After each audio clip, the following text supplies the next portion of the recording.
getting press, and mainly bad. And electronic cigarettes have now sickened, according to a study of U.S. Poison Center calls, a rising number of young children. One death and some severe complications, but otherwise nothing terribly serious.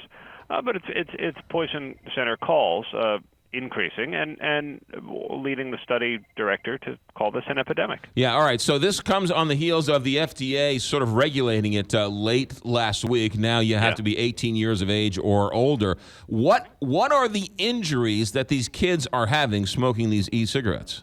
Well, it's less the smoking itself, but just the exposure from children younger than 6, and these are battery-powered devices that turn nicotine into an inhalable vapor, and the fear is that it attracts children, and so the exposure by children is having some adverse effects. You're saying the exposure of a kid who is picking it up, his father's e-cigarette, and then smoking it or doing something else to it. Yeah, exactly, or coming into contact with the liquid. That's bad. And then the FDA is trying to crack down on this a little bit.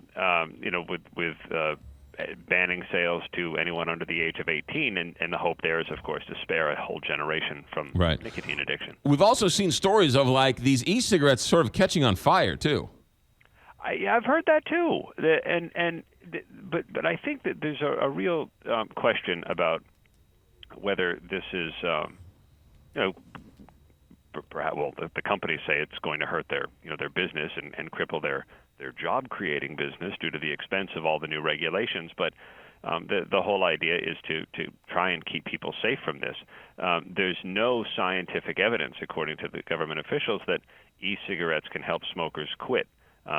It's still, hooking people on nicotine. Yeah. Now, the question is, we know cigarettes are bad in terms of emphysema and all the other things. But are e-cigarettes as dangerous that way for our people who are using it correctly? Well, I think the whole the research is out. Some believe it does pose a lower cancer risk because you're not burning tobacco, but you're also vaping, and there's other chemicals released through that process. So I'm not sure there's certainty there. The many government officials seem to come down on the side of these things are just as bad as cigarettes, if not worse in some cases. But I don't think the research has been firm. Yeah, interesting stuff. Aaron Katersky, new study on e-cigarettes making kids sick. Aaron, thanks for checking in. Have a good week. Thank you. 7:24 here. Big